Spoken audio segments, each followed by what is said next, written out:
Vivimos en la era de la posverdad, o por lo menos esa afirmación se repite día con día, no solo en México, sino en buena parte de países. Para algunos no es más que un sinónimo de mentira. Otros la equiparan con la manipulación. Y hay quienes sostienen que se trata de un nuevo concepto propiciado por las nuevas tecnologías de la información, Internet y las redes sociales. Bienvenidos a Entre mitos y realidades, que en el programa de hoy tratará precisamente este tema, el de la posverdad. Palabra que, por cierto, fue incorporada el pasado diciembre al diccionario de la Real Academia de la Lengua Española. Catalina, ¿quiénes nos acompañan el día de hoy? Pues sí, Pilar, en este mundo al revés parece que cabe cualquier cosa. Un tema mega actual sobre el que nuestros expertos desmontarán los mitos de la realidad. Nos acompañan el doctor Felipe López Veneroni y el periodista y comunicólogo Alfonso Morales. El doctor López Veneroni, egresado de Ciencias Políticas y Sociales de la UNAM, con maestría y doctorado en Teoría Política y Social en la Universidad de Cambridge. Con una destacada trayectoria, ocupa el cargo de defensor de la audiencia para el Canal 11 desde septiembre del 2014. Y Alfonso Morales, maestro en comunicación por la UNAM, coordinador de comunicación social del Foro Consultivo Científico y asesor estratega en comunicación del CONACYT. Y como el tiempo apremia y aquí vuela, Felipe, a mí me gustaría que le dijeras al público qué significa este término de la posverdad que se escucha por todas partes. Muchas gracias por la invitación.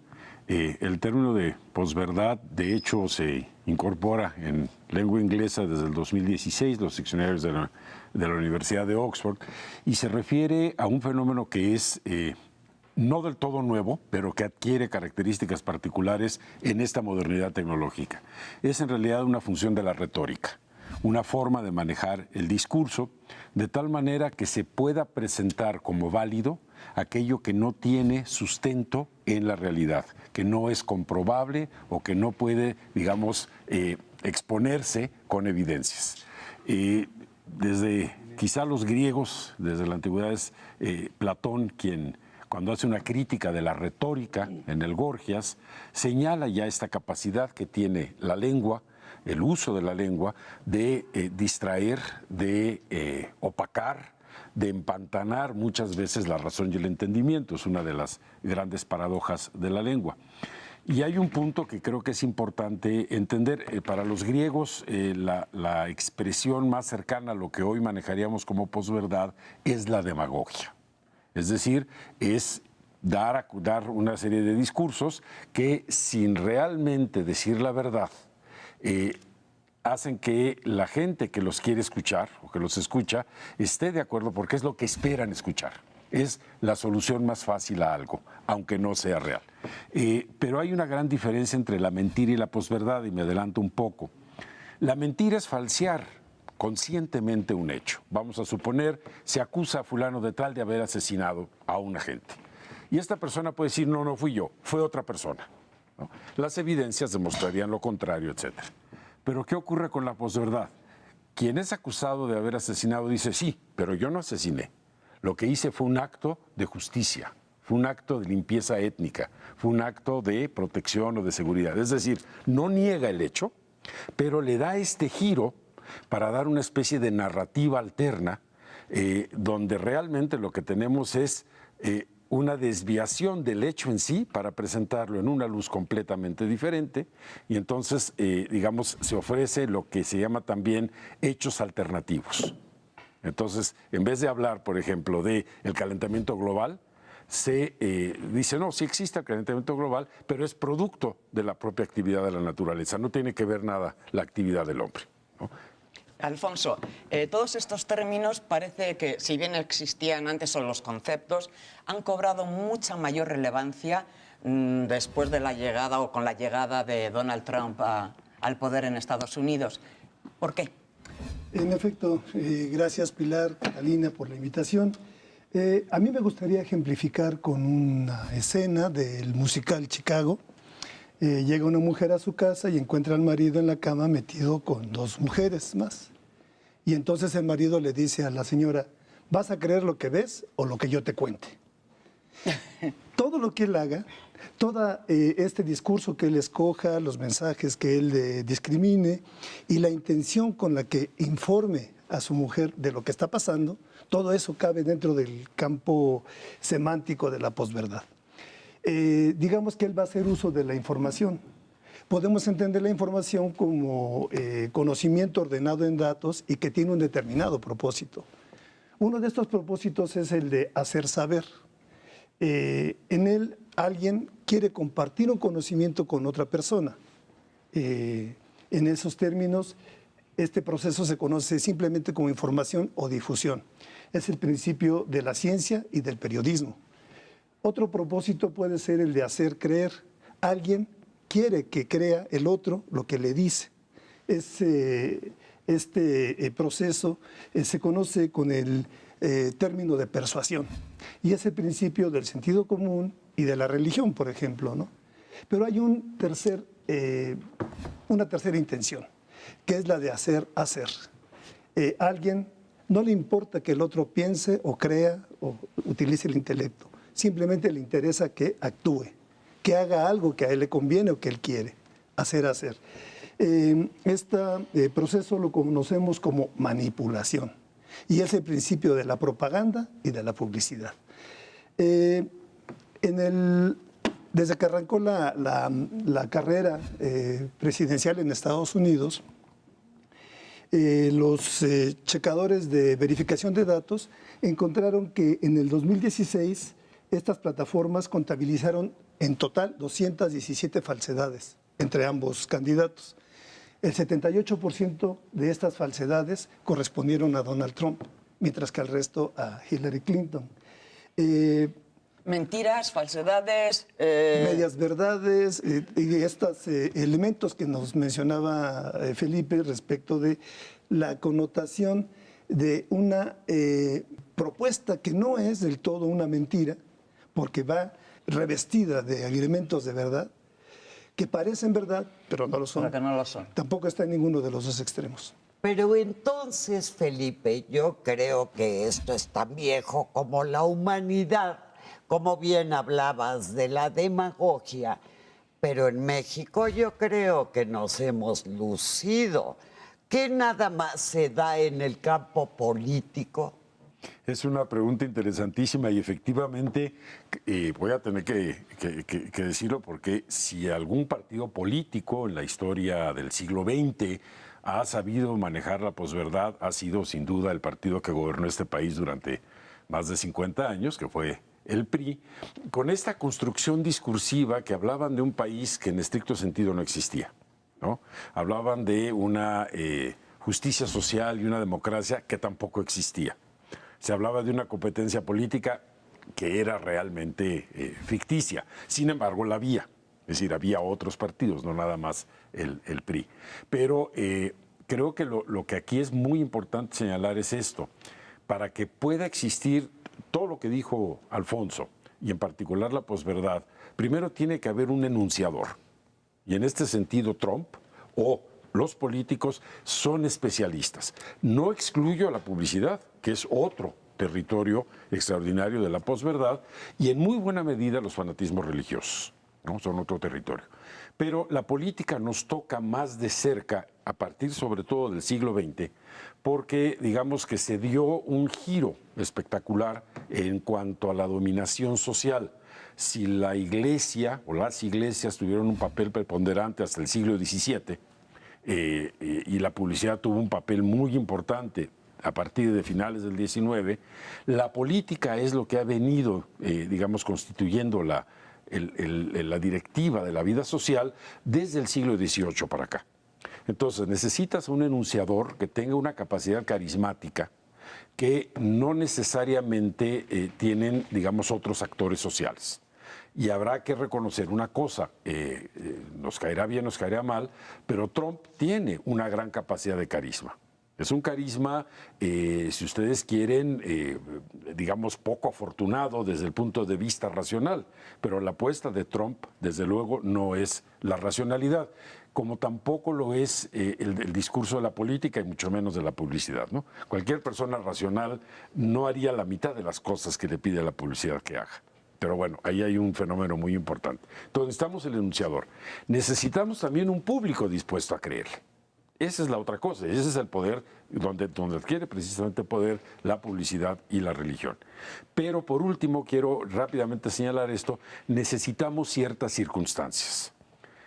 La posverdad adquiere carta de naturalización, o en su momento la demagogia, cuando las grandes narrativas políticas de Occidente que habían dominado la vida, digamos, social, la democracia liberal de finales del XVIII, el socialismo de mediados del siglo XIX y la socialdemocracia, que es este gran invento de, digamos, la década de 1920, todas han entrado en crisis.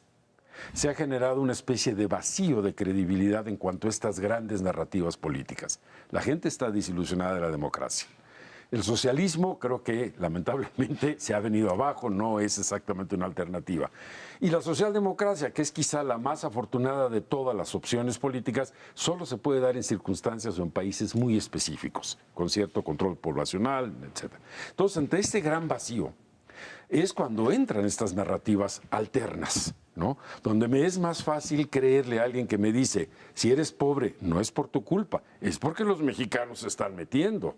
Si estamos en crisis, no es por la situación del desarrollo del país, sino porque los extranjeros, los migrantes, nos han venido a echar a perder la sopa, ¿no?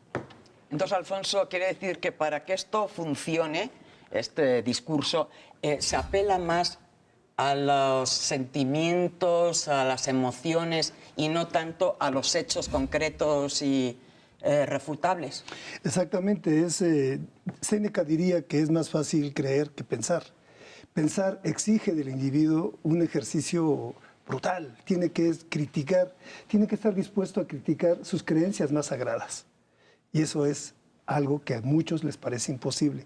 Entonces, cuando el emisor está transmitiendo mensajes que van directamente a reforzar esas creencias, es mucho más fácil que yo esté de acuerdo con eso, que es lo que yo pienso, que a ponerme a considerar si hay allí una verdad o no una verdad, ¿no? Entonces, yo creo que se refuerza mucho. Y por eso, en la manipulación mediática y en la persuasión, el elemento al que va dirigido los mensajes y la comunicación es lo emocional, sí, no lo racional. Nos quedamos con esa frase y regresamos en unos segundos porque tenemos que hacer una pausa. Gracias.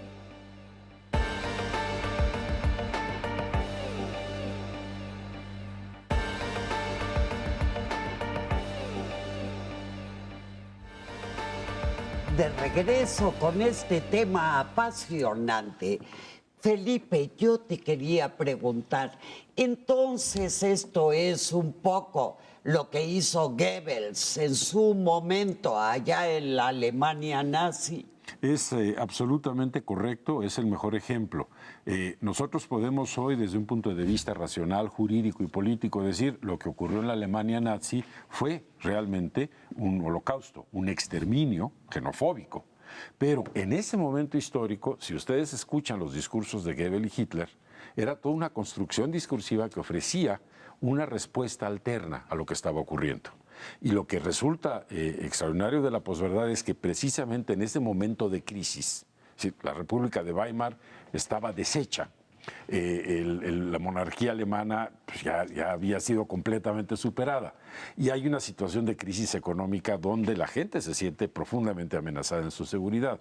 Viene un discurso que les ofrece seguridad, que les ofrece mejoría, que les ofrece regresar a la grandeza del pueblo alemán, basado sobre todo en un hecho pseudocientífico, que era la inferioridad de otras razas, ¿no? Entonces es, como dice Alfonso, es decir, me es más fácil en una situación de crisis creerle a quien me promete, tú no te preocupes, yo puedo resolver este asunto si hacemos esto, a realmente ponerse a pensar y, digamos, desde un imperativo categórico, ético, decir, no, es que eso no lo podemos hacer, ¿no? Y ese es un punto importante. Estamos viendo todo el tiempo que nos repiten frases huecas, promesas que todos sabemos que no puede cumplir. ¿Qué opinas, Alfonso? En efecto, la repetición de los lugares comunes está siendo utilizada en dos grandes campos de cultivo, ¿no? De los que se vale la posverdad, la falsedad, la manipulación, y que son, justamente lo señalaba Felipe, la ignorancia por un lado y el miedo por otro, y sobre todo en situaciones de crisis. Entonces, explotar ambas cosas le representa conservar el poder a quien de una forma autoritaria se mantiene encima de una masa de ciudadanos, etcétera, ¿no? Pero sociedad. también los que quieren acceder al poder utilizan la misma estrategia. Exacto, porque ese es el nuevo, digamos, ese es el nuevo escenario de propaganda en el que nos estamos moviendo, ¿no? Steve Bannon es el primer artífice que hace que Trump decida elaborar toda su campaña con base en estas, primeramente se llamó verdades alternativas, ¿no? Alternas, como diciendo, no decimos que esto que tú estás diciendo es la verdad, tampoco decimos que es mentira, pero tenemos una interpretación distinta de los hechos, ¿no?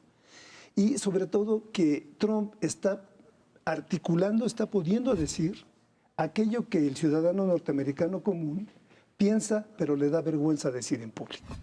Entonces, cuando ve que un político, una celebridad, recoge ese lugar común, ese prejuicio, dice, mira, él lo dice, ¿no? Entonces, él que cargue con la responsabilidad, pero hace consonancia con lo que yo pienso, ¿no?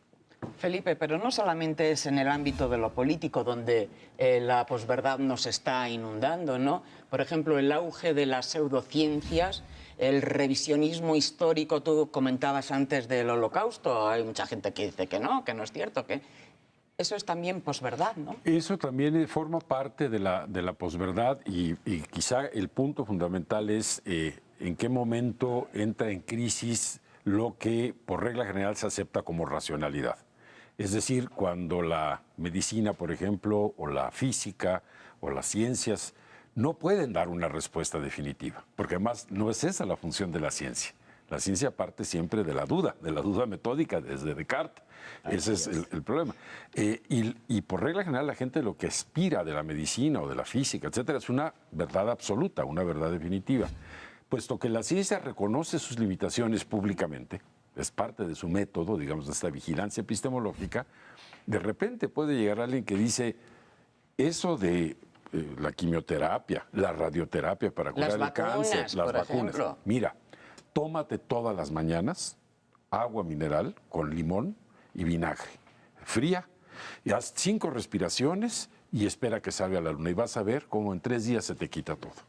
Y es muy fácil querer creer eso, ¿no? Porque precisamente no me está obligando a pensar, está apelando a mis emociones. Y aquí también meto un punto importante para decir por qué hoy la posverdad tiene un papel tan importante y tiene que ver con lo que dices de las pseudociencias, y es precisamente por el desarrollo de las nuevas tecnologías. Las redes sociales también, ¿no? Ayudan a un fenómeno, si recordarán la película Blade Runner, se llamaba de los replicantes. Bueno, de alguna manera lo que tenemos en Facebook, en Twitter, en Instagram, en YouTube, son precisamente replicantes. Alguien que escucha algo que puede parecer llamativo, atractivo, no se ocupa ni preocupa por verificar la validez de esto y lo reproduce en su círculo, que a su vez cada integrante de ese círculo lo reproduce en el suyo, etcétera, y se da este efecto que se llama la viralización. Entonces, la posverdad tiene hoy un alcance muy fuerte gracias precisamente a este efecto viral que se opera en buena medida en las nuevas tecnologías. Entonces, en pocas palabras, están ustedes diciendo que nos están manejando como a borregos, que tenemos arriba los titiriteros mayores. Lo mismo nos obligan a votar por un candidato que a comprar un objeto que no teníamos por qué comprar. ¿Qué podemos hacer? Bien, sería como un lavado de cerebro, Tal solamente que para que haya un lavado de cerebro, primero tiene que haber un cerebro. Y aquí es justamente lo que está ausente, ¿no? Justamente la viralización no es otra cosa más que la reproducción en automático, sin pensar, de un mensaje que nos parece que es contundente, ¿no? De una imagen, de una frase. Esta revista de Scientific American publicó una edición especial en diciembre pasado que se dedicaba toda ella a hablar sobre las pseudociencias, que es otra forma de la posverdad, ¿no? Kathleen Higgins, una filósofa, se indignaba y decía, es que los filósofos y los científicos tendríamos que estar ahorita súper enojados y movilizados en contra de estas manifestaciones de la posverdad, de las mentiras a medias y de la manipulación. Decía ella, bueno, para los filósofos la verdad es un fin, entonces no puede haber nada después de la verdad. Esto de posverdad para ella es una aberración lingüística. Dice que el concepto tiene un significado antiguo, muy antiguo. Lo que es nuevo es el significante, ¿no? La palabra. Pero en ese sentido, posverdad no es otra cosa sino, en el términos de la ciencia, se da muchísimo esto de las pseudociencias y de la posverdad porque la gente generalmente tiene un desconocimiento de la ciencia. Y esta ignorancia, este desconocimiento, la impele pues, a creer más en el pensamiento mágico, la solución y el remedio que nos decía Felipe. Por ejemplo, pero también hay algunos estudios científicos serios que han caído en la posverdad. Por ejemplo, el relacionar la vacuna de la rubiola con el autismo, ¿no? Que después los mismos científicos tuvieron que reconocer que se habían falseado los datos, ¿no? Pero, Felipe, ante esta situación y ante un hecho como es, según las encuestas, el 75% de los internautas son incapaces de distinguir entre si es cierto o es falso lo que está ahí en este mundo de la Internet. ¿Qué hacer ante eso? ¿Cómo combatirlo? ¿Cómo luchar? Bueno, es una pregunta muy compleja y tiene que ver precisamente con el concepto de fake news, que lo usa mucho Trump para acusar a los medios convencionales de decir verdades a medias. Acaba de dar los premios, ¿no? Cuando en realidad quien lo está haciendo es él. Y entonces esto también es un fenómeno muy interesante. Por ejemplo, yo puedo, y nos ha pasado varias veces, falleció Luis Echeverría Álvarez, ¿no? Sigue vivo. Pero si yo lo replico, lo replica Alfonso, lo replicas tú, y de repente se empieza a correr la voz. Pero ese es el ejemplo que pongo de la mentira y la posverdad. La mentira puede ser corregida, porque simplemente no es cierto, aquí está, y se acaba con esa noticia falsa. El problema de la posverdad, como lo decía Alfonso, es que pega en esa forma del pensamiento emotivo, no racional, que muchos tenemos. Es decir, a nosotros nos puede sorprender como mexicanos que haya alguien como Trump que tenga ese discurso sobre México, pero hay un alto porcentaje de la población anglosajona que opina igual. No se atrevía a decirlo precisamente porque era políticamente incorrecto, pero cuando tienes a un líder carismático que utiliza eso como su principal discurso político, genera una base de apoyo muy fuerte. Y ahorita regresando un poco a esta pregunta, nada más si quería señalar una cosa. Nos tratan como borregos, pero también hay que reconocer una cosa. Hay un amplio sector de la población que está más que dispuesta a ser borrego. Es decir, hay una disposición social donde, repito, es más fácil no pensar, como decía Alfonso, que realmente, y ahí es donde viene la solución, aprender a verificar hasta 3 veces todo lo que consultamos en línea. Y es un problema que viene desde la escuela. Creo que el principal problema de la posverdad está ligado a la crisis de las estructuras educativas en general en el mundo. Lo mismo ocurrió en Inglaterra con el discurso del Brexit. Esta idea de que nosotros los ingleses tenemos que separarnos de la perrada continental para rescatar nuestra grandeza imperial, etcétera, lo cual es completamente absurdo y ya están empezando a ver lo que es esa realidad. Pero aparte de las escuelas, Alfonso, el periodismo, ¿cuál sería el papel del periodismo o ya está muerto? No, bueno, el periodismo ha tenido una serie de crisis, una de ellas, la principal en el siglo pasado, a finales del siglo pasado, es que va perdiendo credibilidad frente a una serie de acontecimientos y del manejo de esos acontecimientos. Ahora, con el advenimiento de las redes sociales, cualquier individuo, ¿no? Tiene en la palma de su mano, de una manera palmaria, la posibilidad de generar mensajes que pueden pasar como noticias, la mayoría de ellas falsas, porque ni siquiera están verificadas. Entre los periodistas tenemos una máxima, ¿no? Que dice que si tu mamá te dice que eres el consentido, tú tienes que ir a verificarlo con otras 3 fuentes, ¿no? El futuro del periodismo yo creo que es este otro término también nuevo, que es el fact-checking, ¿no? Es decir, el chequeo de los datos. Tenemos que estar trabajando duramente por estar bombardeando todas estas falsas noticias, toda esta posverdad, a través de la verificación de esos datos. Y en ese sentido, no solamente el periodismo, también la universidad tiene mucho que hacer. Ustedes recordarán que justamente hace un año, por estas fechas, había movilizaciones en contra de Trump. Hubo una particularmente muy famosa, que es la de las mujeres. Entre estas manifestaciones en todo el mundo de las mujeres contra Trump, había contingentes de bibliotecólogas. La bibliotecología reclamaba para sí esta fortaleza como ciencia de ser ella la que podía verificar la veracidad de los datos de todo el conocimiento que se atesora en las bibliotecas. Gracias, Alfonso.